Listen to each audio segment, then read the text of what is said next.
Very excited to be with you today for a very special training as part of Freedom Week. So for those of you that are watching live, welcome. And if you have questions, please put them in the comments.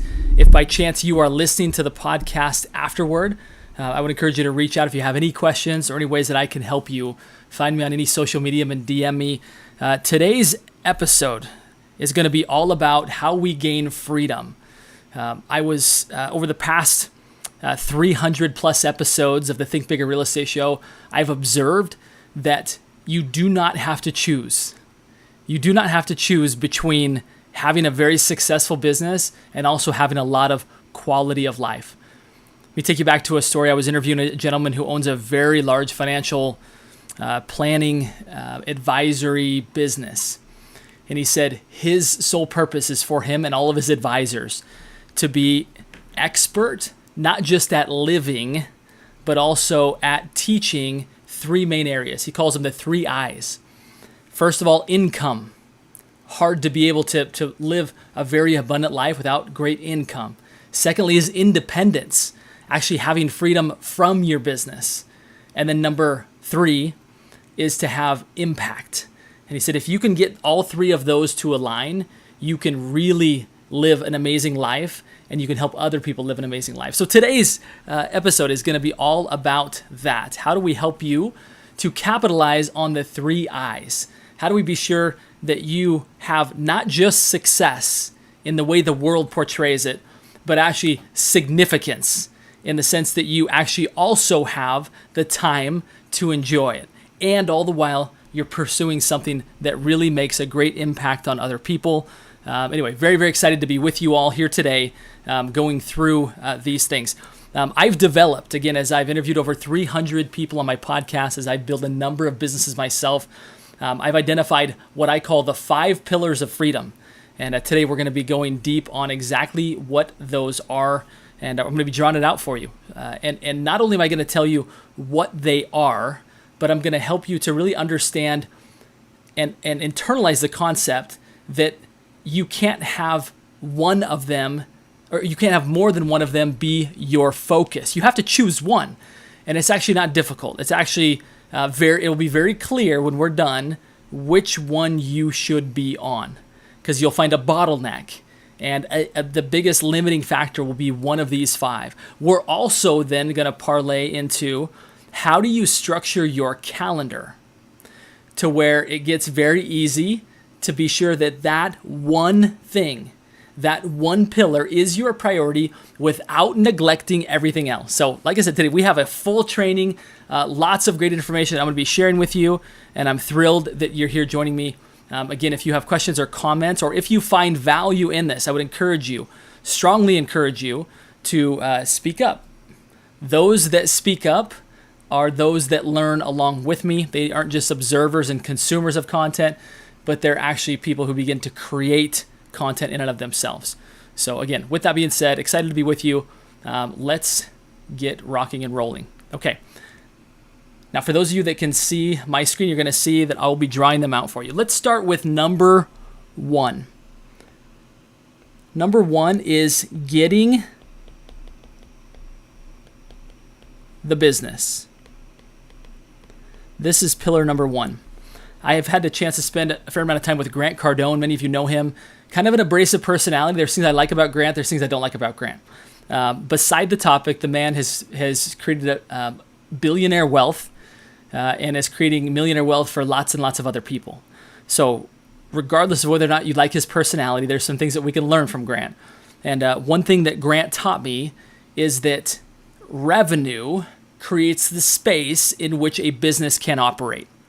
In other words, if you don't have enough revenue, then you don't have enough space to do anything else. So first and foremost, we need to get really good at generating revenue. Okay. Now there's a number of different components of getting the business. Okay. And they're not all created equal. We have, for example, branding. And I think branding is oftentimes a very misunderstood concept. Oftentimes you think of it as your logo, your business card, kind of the colors. That's a very small part of it. Some very dear friends of mine who own the company Brandface have helped me to see, and I recommend if you don't fully understand what I'm going to share with you here, it might be time for you to have a conversation with them. But each and every one of us are a brand. We are, as my friend Amy just taught me recently, is that when people think of, for example, you think about if you're going to buy a new car, there's probably somebody in your phone that you would say, can you help me with this? Can you help me negotiate? Can you guide me to kind of through this process? Can you give me some tips on buying a car, right? If you're going to be doing something construction-wise, maybe in your home, and is there someone in your phone who you would call? Okay, so there are certain people in our lives who have a certain brand, something that we know about them that makes them different than everybody else in our phone. When we do branding right, it's not what we say about ourselves or the color that's associated with our brand, but it's really how other people see us, and do they see us as the best possible option that they know to do those things. And if they do, then you're doing branding well. But where you're not doing branding well is if by chance you think that you are going to gain by having a really, really wide net and talking to everybody the same. People that do branding really, really well are actually people who have a very specific avatar that they're speaking to. They know who that avatar is. And not only that, but they aim their entire message and everything about their brand to as if they're talking to that person. So again, branding is one small part of this, okay? After branding comes marketing. Your marketing is guided by your brand, supported by your brand, okay? And then there's, of course, sales. One thing that I see oftentimes in the real estate world and in other situations is that there's so much emphasis put on marketing and so little put on sales. We think that by posting online that we are selling. No, that's marketing, right? And very passive marketing to some degree. A better approach is to be sure that we have all three covered. When it comes to getting the business, branding, marketing, and sales, we actually need to have something that's driving sales, some process through which we are generating conversations. And I'll put it this way. If your social media marketing does not have the intent to generate into conversations, then you are missing the boat with social media. Because yes, it's a great broadcasting tool, just like you're experiencing right now. But more importantly than that, it is a conversation tool that all of these tools have the ability to be also very powerful conversation tools so that you can be in conversation with people. Because as my mentor Shiran Srivatsa taught me, is that there is no conversion without conversation. So you need to be very clear that all of your branding and marketing is eventually leading to conversations. Because if it's not, then it's not doing you much good, right? You're really missing the boat on that. So again, now I'm gonna kind of share it this way. If you're trying to identify, is my one priority right now getting the business? The only way that your one priority would not be getting the business is if you have more business than you can handle, and operations really become the big bottleneck. Like you're letting clients down, or you don't have enough people to satisfy the leads and the referrals that are coming in. Okay, so for many that are new in the business, getting the business should be your primary focus. Now, as I mentioned before, of these 5 pillars, none of them should be entirely neglected. However, there are seasons of emphasis in which you should be focused on one. And if the space, meaning the revenue in which you have to operate, isn't yet big enough, then this is a great opportunity for you to say, okay, this is my one thing. This is the most important thing. And when would you move off of that? When would you move off to something else? When the bottleneck is the operations and you have other people or other systems or other tools that are generating enough of the business to where you have a big enough playing space to operate your business. Okay. Let's move on to pillar number 2. Okay. Pillar number 2 is implementing the business, okay, or operating. We'll call it operating the business.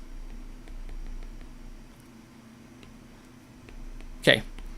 Now, obviously, if we're getting the business, we need to be doing the business, or we're not going to be getting much business for very much longer, right? So operating the business is the second pillar. Now, again, this becomes the emphasis, the one priority, the moment that you're like, okay, I've got sufficient revenue to be able to put somebody else on getting revenue, and it's not going to significantly drop. Whether that be a great system, a great additional person, when I can maintain revenue, or maybe even have it drop just a tiny bit, right?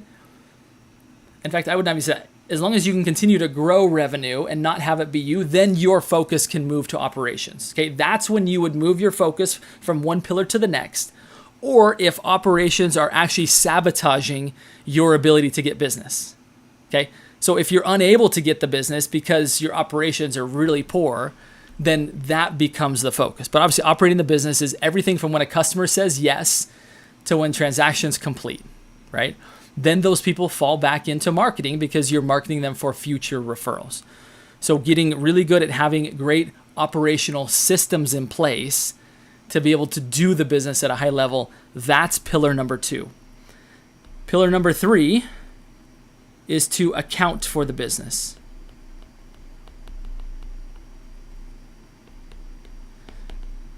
Now, when you think of accounting, you typically only think of dollars and cents, but there's more to it than that. Anytime, numbers will ultimately guide your ship. And if you can put together key metrics, and you don't need to have a ton of them, but I think gross commission income is an extremely important one. I think profitability is an extremely important one. Okay? Those two will be extremely important for you to know and have systems around to be sure that, number one, again, revenue, gross commission is big enough for you to operate within. And that number 2, you're actually keeping your money. I can't tell you how many top teams, top producing professionals who are 1 month away from being broke. Okay. Now, I don't say that to criticize, right? Businesses are at different levels at different times, and business owners are at different levels of maturity at different times. So there's no criticism here. But I am saying that just because something looks awesome on the outside to other people about your business or your perspective of their business doesn't mean that they're actually profitable.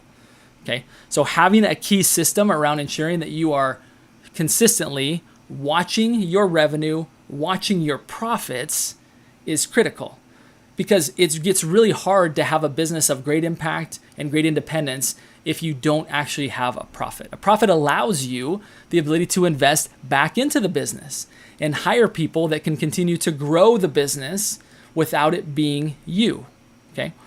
So accounting for the business, and I would encourage, again, as I mentioned before, only one of these pillars should have your priority focus at any given time. However, none of these should be neglected, meaning you could very well outsource to an accounting firm to help you keep track of the numbers, okay? And or have a simple system, right? Some sort of software that helps you to track the numbers. So you know revenue, so you know profit, so you know what your expenses are, okay? So you know what your taxes are. A very simple formula that I follow is from the book called Profit First, Profit First. Profit First gives you the ability to decide as a percentage how much of your revenue is going to be expenses, how much of your revenue is going to be taxes, and how much of your revenue is going to be owner's compensation, and how much of your revenue is going to be profit. That way you've decided once. People that have really mastered money master it one time and then review it on a quarterly basis. In other words, they decide in advance how much they have to spend, and then they work within those boundaries to where every possible thing that pops up is not a temptation to them to buy this, buy that. They have a very disciplined approach of, this is what I need to do. Now, when great opportunities come along, they may very well decide at that point that, hey, this makes sense to invest in this thing because it's a unique opportunity and I need it now. And I need to grow my revenue now, right? I get that things like that don't always come just at the quarter marks, but that it is, I do think it's very important for us to recognize that you can systematize this pillar to where it happens simply because you've decided in advance and you've brought in some outside help to help you to do that, okay? So that is accounting for the business. Again, not just dollars and cents, because you could add into here other key metrics. And I think one of the most important for real estate agents to be watching is how many meetings and like how many appointments am I in? And from there, if you wanted to be more granular, you could go from appointments down to actual conversations, okay? Because that then becomes the focus of your marketing and sales, is how many conversations can I get in that turn into appointments? Because when I have appointments, now we can get really clear on how many appointments do I need to get contracts, and contracts obviously lead to the revenue. So this accounting that I'm talking about here is not just dollars and cents, but we can expand that to where it creates real clarity. And you can go into each and every day saying, I need to have X number of conversations, because those conversations lead to X number of appointments, and those X number of appointments lead to X number of contracts, and that X number of contracts leads to X number of dollars and cents. And once we get clarity on that, now we can really even build out the budgets better, so that we know how much we have to spend, how much revenue we have, and maybe how much more emphasis we need to put on our marketing and sales to produce more space or more revenue to operate within. Okay? Now, these next two are number 4 is going to be leading the business. This really comes into play at the point that you have the first 3 in some sort of decent shape. Now, keep in mind, none of these should be neglected up until that point. But the moment that it becomes a priority is the moment that you start adding teammates that are playing large contributor roles to your business. Because if you don't lead them, they will go somewhere else where they can be led. Like, that's the reality. If you want talented people, you have to step up and lead them. Because if you don't, they'll find someone who will. Each and every person that comes into your world is looking to better their situation. And if they believe that you're the best person to help them get from A to B, where they're at, where they want to be, then there's a good chance that they'll stay as a part of your world. But only if you lead them. If you don't lead them, then that doesn't happen, right? So I forgot that I wasn't sharing some of this with you. Okay. So again, we are getting the business, we're operating the business, we're accounting for the business, and we are leading the business. Part of leading the business includes as well the self-leadership, is that you have to have a culture in your and a regimen in your own life of continually getting better. Personal development and professional development. Okay. So if I could do a breakout here, part of this is going to include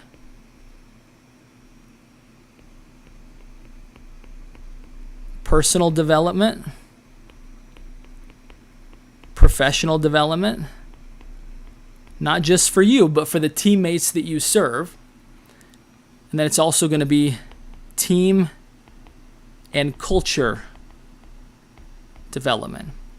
Now, again, when you have built your business correctly and you've attracted good talent, now you as the leader, your number one job is to remove obstacles from those that you serve, meaning your other teammates, so that they can continue to grow themselves and the business, and they have leadership. One of the big things that I see is people who have had an operator role, right? They've been the sole breadwinner in that business, the rainmaker, and now they have teammates. They have a hard time letting go of that. And pretty soon they've got everybody with oars in the water and nobody steering the ship, which oftentimes equates to everybody rowing on the same side of the boat and you're going in circles. So every good ship has a captain, has somebody who's guiding that boat forward, removing obstacles for everybody else that's a part of that vessel moving forward. Okay, so leading the business, here's some key things to keep in mind if that becomes the priority. Now, in the meantime, again, if you're in pillar number 1, but you really want pillar number 4 to take root, you can start to self-lead, which you need to. Okay, that needs to be a priority for you, regardless of it being the only priority. Okay, it needs to have some play in your life so that as soon as you can say, okay, like business is growing, number 1. Number 2, operations are going great. I know my piece there, right? And the business is accounted for. We know what our numbers are. Now I'm really going to develop the people, myself, and our team and culture so that we can reach new levels. Okay, that becomes the priority once 1, 2, and 3 are in good shape and can work and function and grow without you. Okay, that's the key. Now, Pillar number 5 is exiting the business. You ever had this thought that maybe your business needs a break from you? That your business may actually only grow when you get out of the way. See, a business is a living organism. It's another entity. And when our business is on life support, if it requires us to be there to work, sometimes some of the best thing you can do, especially when you have talented people in the seat, is that you have the ability to step away and say, I'm going to give you ownership. I trust you. You're going to do a great job. People like that. They're scared at first, but they like it. They grow into that, and they want that. So I would encourage you that exiting the business is something that you need to be doing from day one. Okay. Now, when it becomes a priority is when you're at a very mature phase of your business and you're looking at actually turning it over to somebody else, selling it, retiring, etc. But in the meantime, you might be saying, well, that's way down the road. In the meantime, you need to learn how to exit the business in the evening and spend time with people you love more than your business, more than your clients. Okay, you need to learn how to take a day off, potentially during the week or on a weekend. That means exiting the business as well. You also need to learn how to maybe take a vacation. Doesn't matter how high of a performer you are, that if you never get away, your performance will be stalled.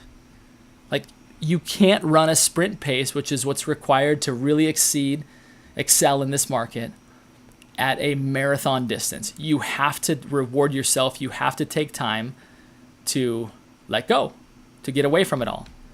So exiting the business becomes a very important exercise for you, not just in the long term of what's my exit strategy here long term, but it also becomes important for you to realize that I need to learn how to exit now, because my business will grow and thrive as I get out of its way. And my people will grow and thrive as I give them ownership. So exiting in the short term, and of course in the long term. Now, just recently this past week at Mega Camp, I wasn't there, but I always read the notes and talk to my friends. For those who don't know, Mega Camp is Keller Williams, I think the largest real estate brand in the country. Gary Keller, one of the co-founders, talked about, I think he's chairman of the board now, talked about how nobody's schedule is perfect. So the last promise of this broadcast, of this live stream, of this training, is to teach you very specifically how to get your calendar to be reflective of the one priority that's most important. And Gary taught something that is refreshing for us as imperfect business owners to understand. And that is this concept, is that you will never have perfect days for any long extended period of time, if at all. But the one thing that you can do is really work on perfecting your time until 12 noon. Once you can get to 12 noon and really focus on which one of these pillars was most important to you, now all of a sudden you can be in a spot to where you can get the most important work done while your willpower is at its highest and the distractions are at the lowest. You see, we as humans, our willpower is very similar to a reservoir. When we start the day, it's very high, right? We have high willpower. Yet, as the day goes on, that willpower starts to wane, and we start to have less and less energy towards doing the right thing. And as the day goes on, the emails, the text, the demands on our time start to also increase. So our willpower is decreasing at the same time that the demands are increasing, the temptations are increasing. So in other words, if you want to have something be a priority and actually have it show up as such in your business, then it will be essential for you to take, okay, which of these 5 pillars is my priority right now? Which one is my priority? And be sure that gets put in place and that you focus on that for an hour or two, at least, every single day. If that's your priority, then your calendar should reflect that. Your calendar should argue that fact for you. So I would encourage you, what pillar am I on and where do I need to be during those morning hours, that will be very clear to you once you understand which is your priority. And then everything else can fit in after the fact. Again, not that everything can be a priority, but the remaining things that you're not neglecting can fit in as the smaller rocks in and around that. So if this has been valuable for you, a couple of things. Number one, please let us know in the comments if you've gotten value from this. If you're listening again to the podcast, would encourage you to let us know, reach out, right? We love feedback. Secondly, for anybody here that's listening to this that has not yet received their referral score, your referral score you can find directly on my website. I will put it in the comments, but it's simply thinkbiggerre.com, thinkbiggerrealestate.com, thinkbiggerre.com. And at the very homepage, you'll see that there's the opportunity for you to get your referral score. That is the most powerful diagnostic that I have seen on helping you understand how much untapped potential is in your sphere and your professional network. So it'll be a great tool for you to really be able to see, how can I grow my warm market business, which is our priority for you. So again, be sure to go get your referral score. Again, and if you're not yet a part of the Successful Real Estate Agents Facebook group, where we again help focus on growing your warm market business, please join us there, and appreciate you joining us here today. And my final request of everybody here are these 3 simple words, and they are: go, think bigger. Thanks everybody. Talk soon.